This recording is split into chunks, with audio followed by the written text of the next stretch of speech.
Nakukulitan ka ba sa damo na ito? Huwag mong puputulin dahil gamot yan sa breast cancer, ovarian cyst, myoma, cervical polyps, at irregular menstruation. Oo, tama ang narinig mo. Ang damong paragis ay galit sa mga bukol sa loob ng ating katawan. Inaatake niya kaagad kapag may patubo pa lang na bukol sa loob ng ating katawan. Kahit ang mga malalaking bukol ay nagagawa nitong pagalingin. Dahil sa hyper na taglay nitong anti-inflammatory at antihistamine, hindi nakakaporma ang mga cancer cells sa ating katawan. Agad nitong pinipigilan. Marami na nakapagpatunay niyan, kahit ang mga eksperto ay may mga ginawang pag-aaral sa damong ito. Marami na din nagpatunay na mga type 2 diabetes na pasyente ay napabuti ang kanilang karamdaman dahil sa damong ito. Hindi din ito pinapalampas ang mga pamumulikat sa ating mga muscles, UTI, at rheuma. Nagsisilbing tagalinis din ito ng ating kidney, minu-minuto. Kung gusto mong maging malusog ang inyong kidney, trupahin mo ang damong ito. Magpakulo lang ng 1 litrong tubig at ihalo ang buong paragis mula sa ugat, katawan, dahon at bulaklak nito sa loob ng 15 minuto. Gawin mo itong tubig sa pang-araw-araw mo.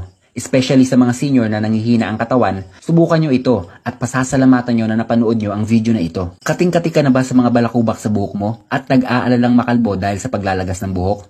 Simple lang gagawin mong solusyon dyan. Magdikdik ka lang ng paragis, huwag mo na isama ang ugat. Kapag kumatas na ito, saka mo ipahid sa buong anit mo. At banlawan makalipas ang 2 oras.